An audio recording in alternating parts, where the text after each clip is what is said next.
Okay, Okay, well, well, welcome back for the second day of this Geometry and Tacos session. We're very happy to have Carl Tipler from Université de Bretagne Occidentale talking to us about his work on local wall crossings and Hermitian Yang-Mills connections. thank you very much for the invitation. It's a pleasure to give this talk today. So please feel free to interrupt and ask any question at any time. So what I'd like to discuss today mainly is deformation theory for Hermitian Yang-Mills connections. And I will try to interpret some of the results obtained as local wall crossings phenomena for those connections. So before we start, I'll just get back to the background quickly, mainly to recall the notations.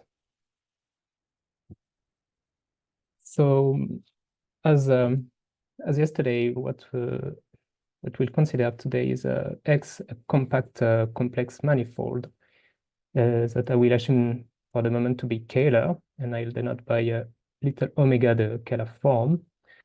And curly E will stand for a holomorphic vector bundle over X with an extra Hermitian metric that will be fixed throughout the talk.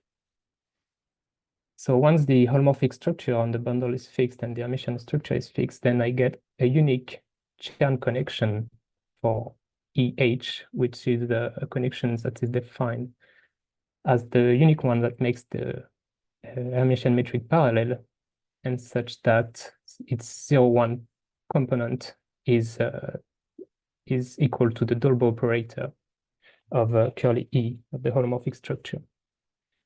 So from the differential geometric side, the equation we're interested in is the Hermite-Einstein equation, or the Hermitian Yang-Mills equation that I recall here. So we'll say that H is Hermite-Einstein if the curvature of its Chern connection satisfy the following equation, namely its contraction lambda omega should be a constant multiple of the identity. So let me recall that the contraction operator is defined on 1-1 forms with values in bundles with the following formula. So the contraction of a 1-1 form alpha respect to omega times the volume form given by the Kähler metric should be equal to alpha wedge omega to the n-1 divided by the appropriate constant. So this equation, the contracted curvature being a constant multiple times the identity, can be seen either as an equation for the Hermitian metric or for the associated Chern connection. So that's the geometric PDE we'll consider in this talk. And you can't always find a solution, and the obstruction was already discussed yesterday by Richard. There's an algebraic obstruction for the existence of such a connection given by stability. So from the algebraic perspective, once you have a Kähler metric, you can fix a Kähler class, big omega, and thanks to this class, you can define a degree for any torsion-free coherent sheaf by intersecting its first-chain class with big omega to the n-1. So that's the degree, and measures somehow some positivity of the bundle. And if you divide it by the ranks, then you get what we'll call the slope, the omega slope. So this depends on big omega. And this is a topological invariant of the smooth complex underlying vector bundle. And this slope is the main ingredient to define a slope stability, as was introduced first by Mumford for curves and generalized in higher dimension by Takemoto. So E is said to be stable with respect to omega, or omega stable, if for any coherent subsheaf F whose rank is strictly bigger than 0 and strictly less than the rank of E, we have the slope strict inequality. Mu omega of f should be strictly less than mu omega of e. If you allow for large inequalities, then E is called semi-stable. And finally, we say that E is polystable when E is the direct sum of stable bundles of the same slope. So this is where the holomorphic structure comes in, because you only want to consider coherent subshifts. So this notion really depends on the holomorphic structure. And this notion was introduced to produce moduli spaces of holomorphic vector bundles over curves, and is a GIT notion when you consider this notion about curves, and is inspired by GIT in higher dimension for higher dimensional bases. And what I'd like to say here is that polystability, the way I see it, the way one can think about polystable objects, those are holomorphic vector bundles that are somehow stable plus have non-trivial automorphism group, or have non-discrete automorphism groups. Okay, so this device can be used to produce moduli spaces, as I said, and the correspondence, which is due to essentially Dolan-Salonen-Becker theorem, but also the work of Kobayashi-Lübke. The Kobayashi-Hitchin correspondence says that the obstruction for the existence of an Hermitian metric on E precisely is polystability with respect to the Kähler class. So this was discussed in great details yesterday. And this, as I said, the notion of stability is inspired by GIT and used to produce moduli spaces. And actually, this correspondence also holds at the level of moduli spaces. So to state this, one needs to fix straight E, which will stand for the smooth, complex Hermitian vector bundle that underlies curly E. And then one can consider the set of all Dolbeault operators on straight E, so that are integrable. So each Dolbeault operator will give me a holomorphic structure on straight E.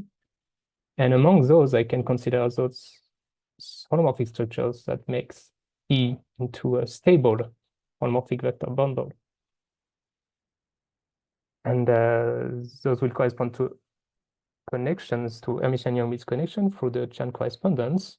And you actually obtain a moduli version of the Hitchin-Kobayashi correspondence that states that those spaces are actually, so the moduli space, stable holomorphic structures on E, and the moduli space of Hermitian Yang-Mills connection on EH are actually homomorphic, and even more, they are real analytic isomorphic. Okay, is there any questions so far?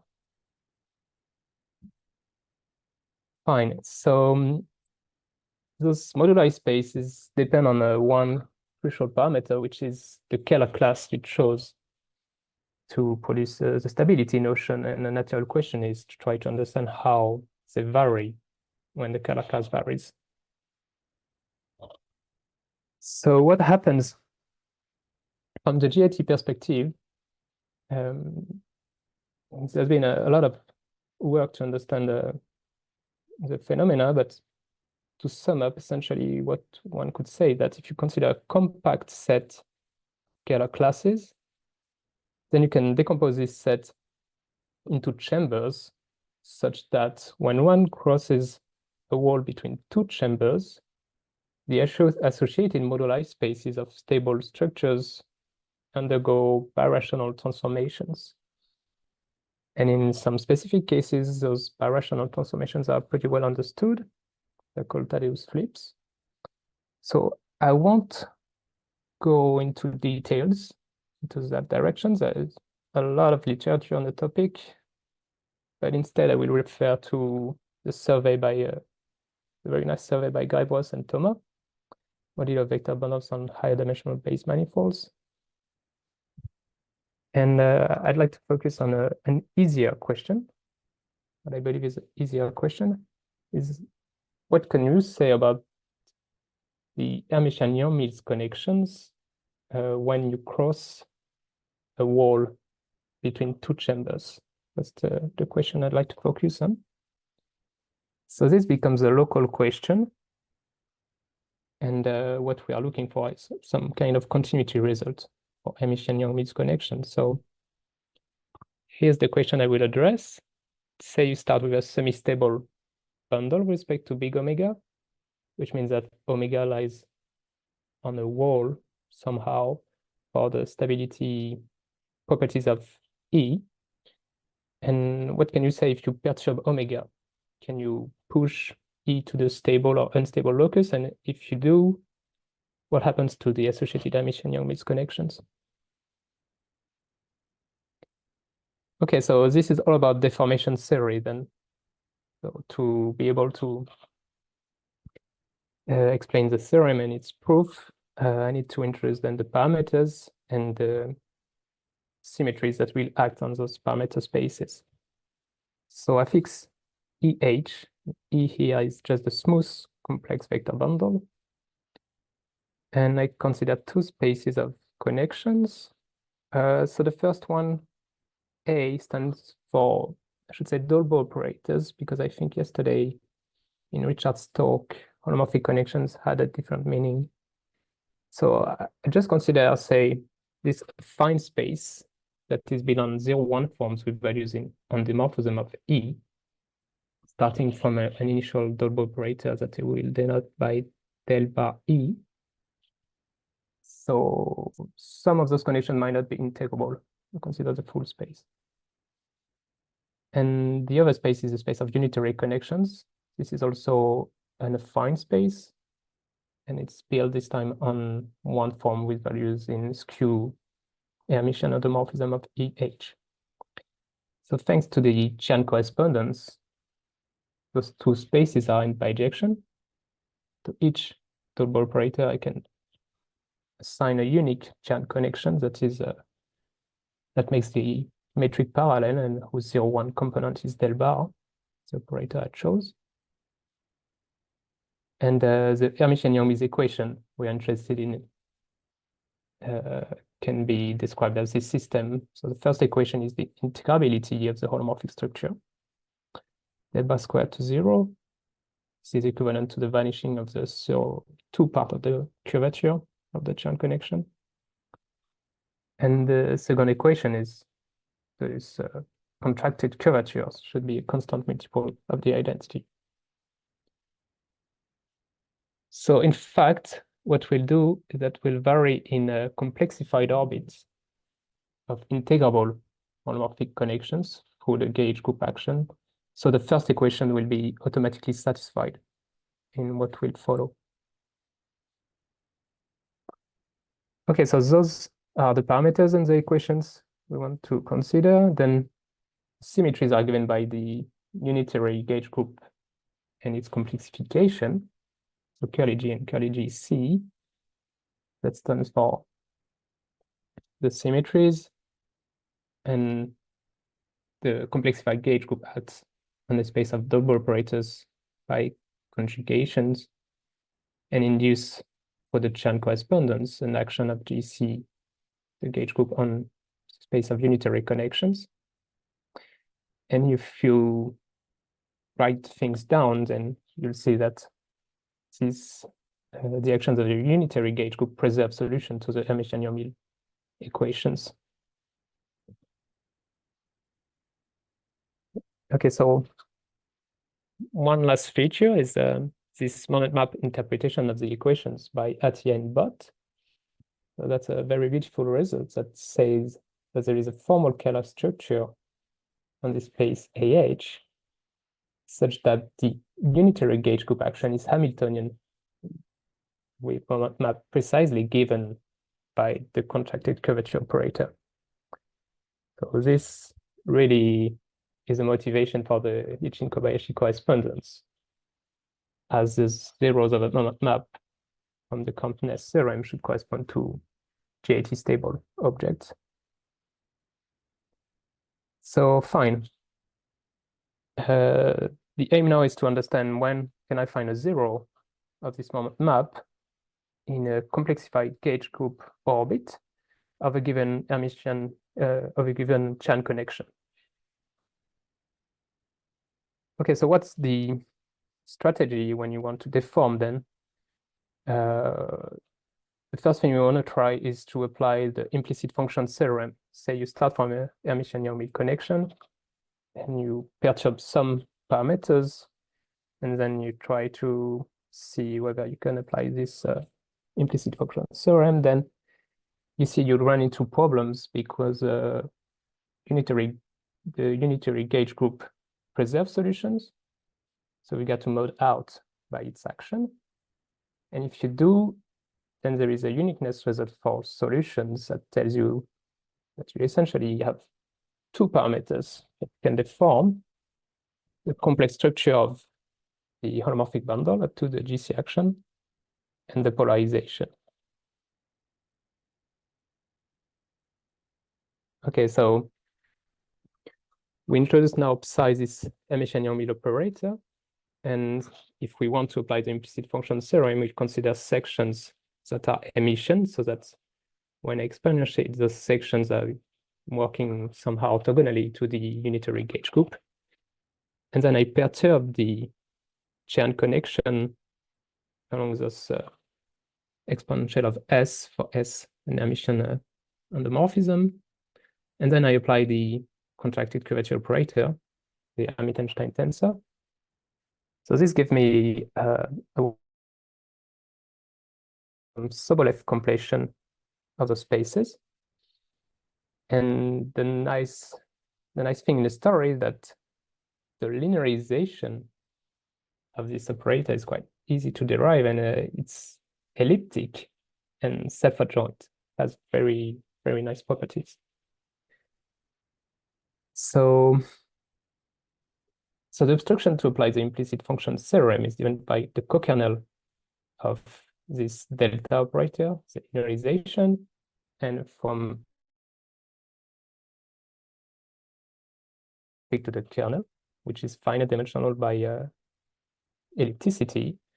And because of this moment map interpretation, this kernel comes from symmetries of the initial structure, and those symmetries precisely are holomorphic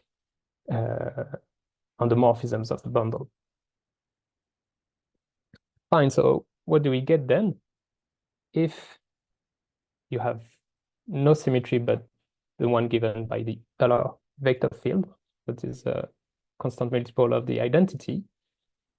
So this is the hypothesis of E being simple. If you don't have more than those symmetries, then because of the image of psi is orthogonal to those by construction, you can apply the implicit function theorem, and you get that for any nearby complex deformation of the bundle or for any nearby polarization, if you started from a Hermitian Yang-Mills connection, you can build another one. And the Hermitian Yang-Mills connections that you'll obtain will vary differentiably. Okay, so is there any question at that stage? Fine, so that's the easy part of the story. Sorry, maybe yes? a quick question. So regarding this opening statements, is it as easy to see that the openness is sorry, that we have openness from the stability point of view? Yes, yes. Okay. I mean, the fact that it is the existence of a Hermitian Yang-Mills connection is open with respect to deformation of the complex structure implies that if you started from a stable bundle for nearby holomorphic structures, you still have stability. Sure. Sorry, I meant if it's as easy to show it purely algebraically. Sorry. I suspect in the algebraic case it should not be too hard, but I'd have to think about it a minute. Actually, in the case of projective manifolds, semi-stable is actually an open condition, which is a bit surprising. And I don't think that there's a proof of that for Kähler manifolds, or maybe there is now, but that is much more difficult, I think. Maybe there is a proof of openness for semi-stable now, Kähler manifolds, but it's not so easy. That's Thank interesting. you. There is for stability at least. Yes, I think stability is okay on projective manifolds.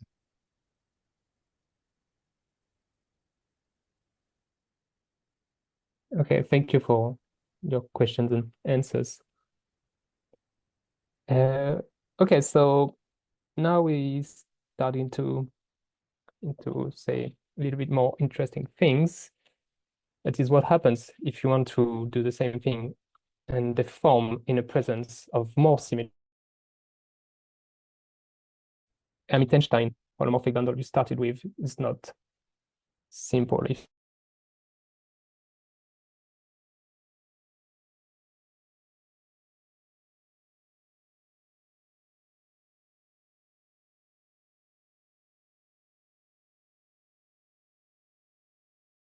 That's the first thing that was understood. So we'll assume that we start from a holomorphic Hermitian vector bundle, curly EH, and we set K the group of automorphism of this holomorphic Hermitian vector bundle. So that's a compact Lie group. It's finite dimensional, and it's somehow the bad guy in our story because its Lie algebra is isomorphic to the co-kernel of the operator to which we want to apply the implicit function theorem. So those are this little case, this Lie algebra stands for the obstruction in our setting. So the goal now is to somehow turn the bad guy into a good guy and try to use the action of the K, the group, to get rid of those obstructions. So how do you do that? First, you introduce the space of infinitesimal deformations for the holomorphic structure. So that's the space of harmonic 0-1 forms with values in the endomorphism of E. So it's a finite dimensional space. And from deformation theory, if you consider a path of holomorphic structures, then when you differentiate at 0, the vector you get can be identified as an element in that space. And if you were varying in a complexified gauge group orbit, then the element you would get is 0. This is a trivial deformation. So this is somehow the tandem space to the space of deformations for your double operator. And the beautiful result by Kyoanishi, relying on previous work by Kodaya Spencer, is that there is a slice for the complexified gauge group or action on the space of double operators, meaning that you can find a ball BE centered at 0 in this finite dimensional vector space, and a holomorphic map curly K from B to the space of double operators, such that 0 is mapped to the initial holomorphic structure you had for your initial double operator, and such that any nearby double operator can be mapped into the slice through its GC orbit, its complexified gauge group orbit. And finally, point 3, this map curly K can be made K equivalent. So this will come up later. So let me just show the picture.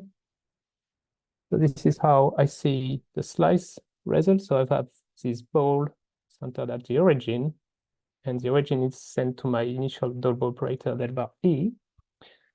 And then the image of the map intersects all close by complexified gauge group orbits inside the space of double operators.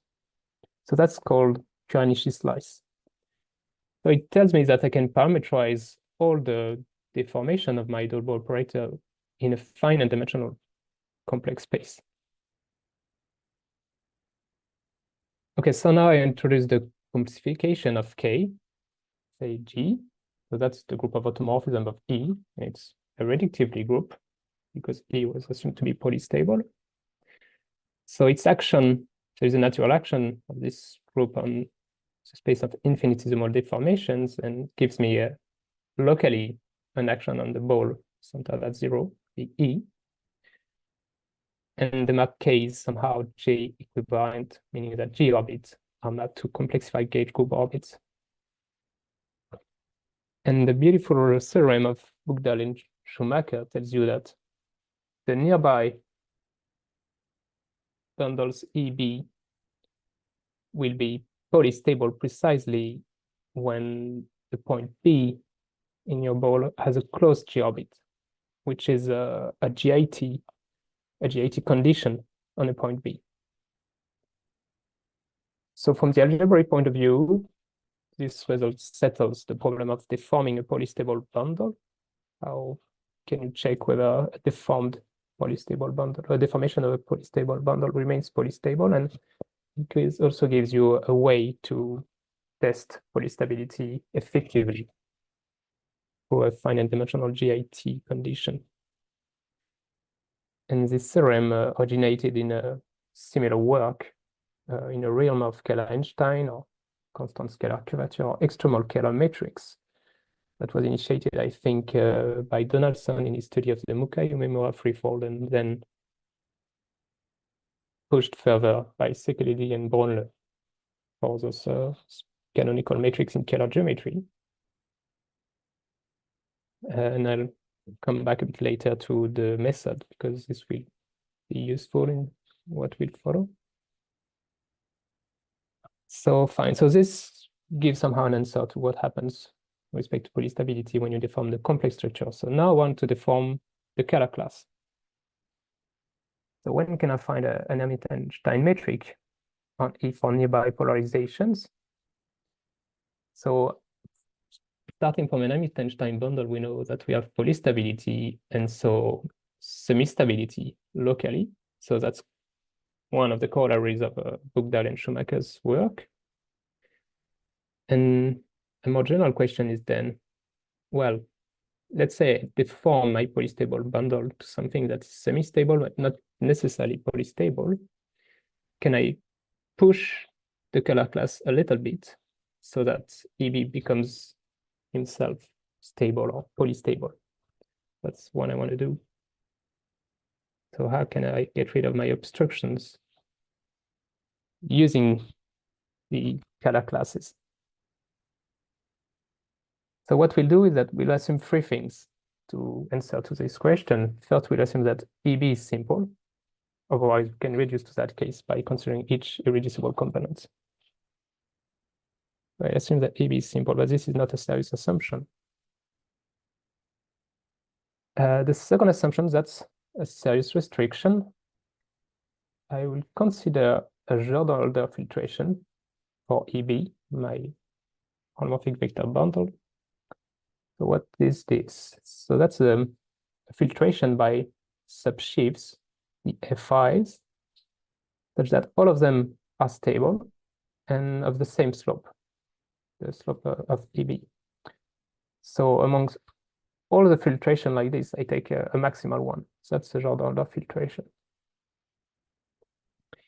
And this is not unique, but the graded object of such a filtration is essentially unique once you take the reflexive hull, and is a measure of the defect of stability of your bundle. So what I will assume in point 2 is that the graded object of EB is E. So I'm setting myself in a configuration where I deform from the graded object to E. So that's not a restriction. The restriction comes from the fact that E was assumed to be a vector bundle, so it's locally free.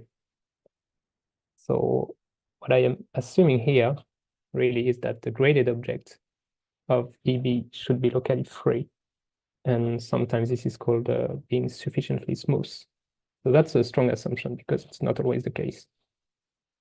And that's a technical reason we'll ask that. And point 3, which is the most annoying hypothesis, but we'll get rid of it later on. I will assume for the moment that G is abelian. That's a torus, just a complex multiplicative torus. Okay, so to sum up, here is setting for our results. We start from a simple and semi-stable holomorphic vector bundle. This graded object is locally free and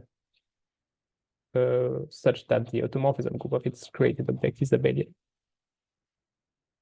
Then what we obtain is that we can find a small ball around our Kähler class in a Kähler cone, and we can decompose semi-algebraically this ball into 3 sets that characterize stability, instability, and strict semi-stability of the holomorphic bundle. So it characterizes when a class gives me a stable or unstable or semi-stable structure on my holomorphic vector bundle. So the content of this result is that those sets are semi-algebraic, so they are defined by a finite number of equalities or inequalities for some polynomials. And we will see in a proof that those polynomials are actually totally explicit from EB. And this result had, so this works for the Kähler setting, but this result had a much stronger counterpart in the algebraic setting by Mattei and Thomas, where they were considering the full moduli space. Okay, so nevertheless, what can we say about the associated Hermitian Yang-Mills connections? And this is where we obtained something a bit in a different direction, something a bit more precise. The natural question is then, what happens if you take a path of Kähler classes in a stable locus that converges to your initial class, for which you know that the bundle that you consider is not stable, it's just semi-stable. What can we say then? So under the same assumptions, this is the main theorem I'd like to discuss. If you take a path, big omega t of Kähler classes in a stable locus for EB, such that the associated Kähler matrix that represents those classes converges to omega, the initial Kähler form, then you can build an associated path of Hermitian Yang-Mills connections, nabla T, on straight E, such that for T different from 0, the holomorphic structures induced by those connections are gauge equivalent to the one on EB, while for T is equal to 0, they are gauge equivalent, the limit is gauge equivalent to the holomorphic structure of the graded object. And yes, and all those Hermitian connections are actually Yang-Mills. This is what I said, so that's the content of the result. So this is a continuity result for Hermitian Yang-Mills connection, and you see you've got a jump at the limit structure, and it's pretty much like what happened for the flow, Donatson's flow, as was considered yesterday in Richard's talk, when one was starting from an unstable holomorphic bundle. But this time what we consider are variations of the Kähler classes. Okay, is there any question? Well, in that case, I will go through the proof in great details in the 15 minutes that I have left. And I think that's the most important, most interesting part of the story, because I believe the methods in the proof are actually very general and can be applied for any geometric PDEs that has a moment map interpretation with a complexified gauge group action. So if you have those two ingredients, and you can, if you're able to hook up a nice deformation theory for the holomorphic objects, then I'm pretty sure that a similar result could be obtained. Oh, sorry, and I forgot to say, yes, that the proof is based on based on the previous work by Segnan and myself for CSEK metrics, and relies again on Sekelidy and Borders techniques. Okay, so let's get to it.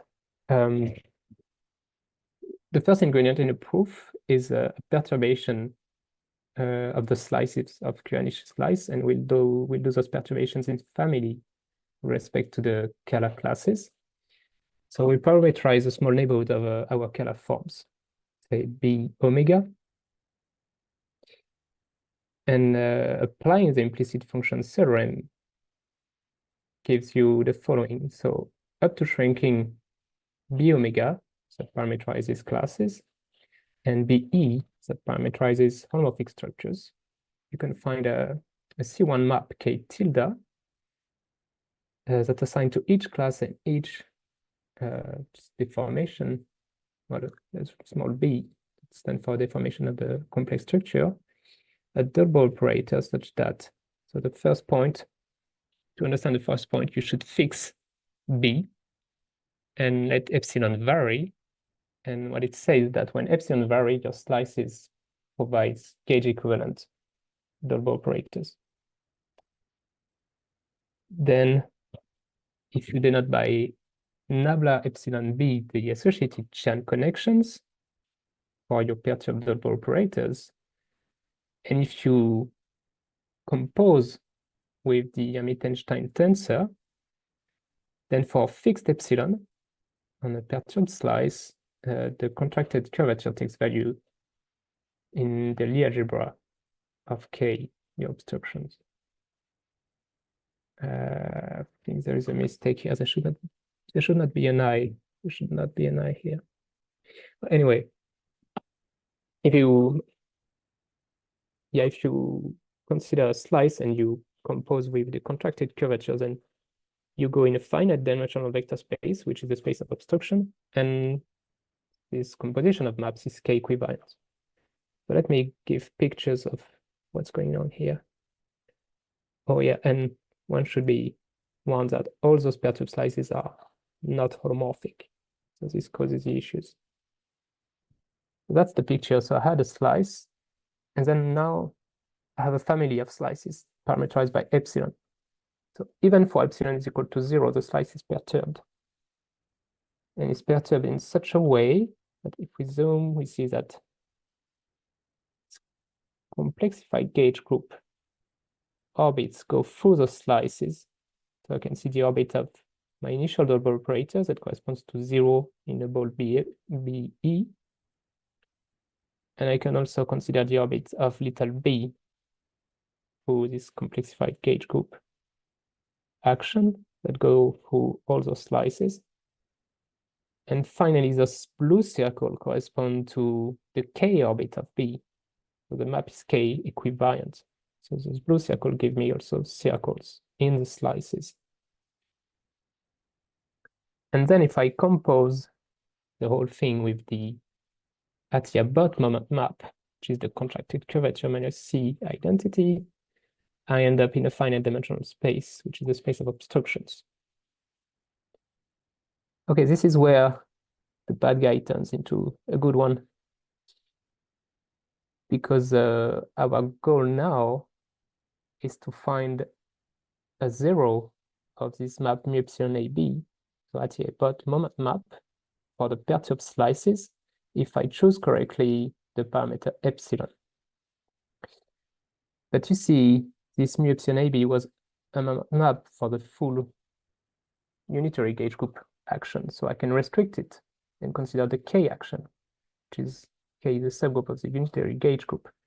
And because I go to little k and my map is equivariant, I obtain a moment map. So I've got a family of slices with moment maps mu epsilon that are given by the Hermitian equation. So I'm going to pull back those to the ball B. So we have Atiyah-Bott moment maps, and using each slices, those finite dimensional slices, we can pull back the structures and the moment maps to obtain a family of moment maps parameterized by epsilon, which stands for perturbation of the Kähler class. and whose zero loci correspond to Hermitian Yang-Mills connections. Okay, is there any question? So that's the first ingredient, first important ingredient. And it's a simple application of the implicit function theorem. There is nothing complicated here. So we reduced the problem to finding zeros of mu epsilon in the KC orbit of B, our initial point. So this is where the hypothesis of K being abelian comes into the game.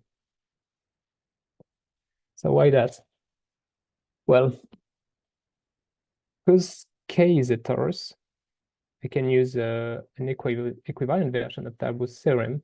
It's very explicit, and obtain a local version of Gleeman-Sternberg and Attia's convexity results for images of a map. And the outcome is that the image of the ball, with respect to the perturbed moment maps mu epsilon, with respect to those moment map mu epsilon, is a neighborhood of the apex in a cone sigma plus the image of 0. So when epsilon varies, what is varying, what I obtain in the image are just translated cones for a fixed cone. And this cone is entirely described by the weight of the torus action on a space of infinitesimal deformations. So by using equivalent Talbot theorem, you get a very, very explicit description of the map and how it varies when epsilon varies. And with a little bit more work, one can show, this is what we did with last segment, one can show that when you restrict to the closure of the KC orbit of B, you get a similar results for the images. So we get that all the images of my orbit closure are mapped to translated cones for the same cone. So it's not the same cone as sigma here, but the same picture is valid. So to end the proofs, now we want to understand whether we can find epsilon so that mu epsilon of 0 plus some cone sigma is equal contains 0, meaning that mu epsilon of 0 should be minus sigma.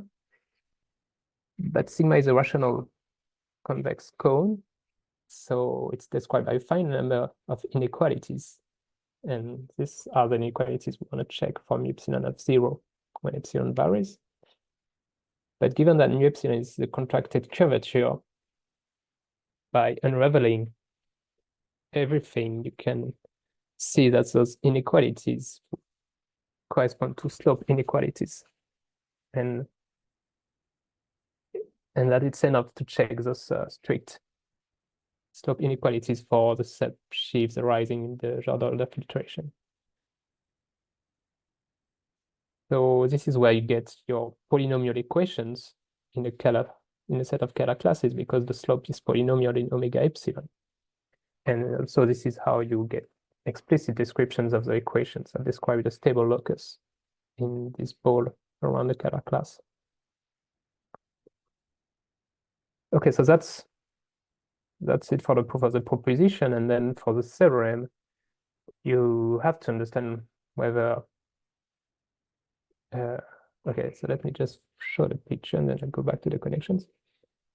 So this is the image of my complexified orbit KC of B for epsilon is equal to 0. So I've got the cone sigma. And then when epsilon varies, I'm translating those cones, and I want to translate them so that 0 lives in the interior of the translated cone. And if it does, then I say that the class is in the stable locus. And if it does not, I say that the class is in the unstable locus.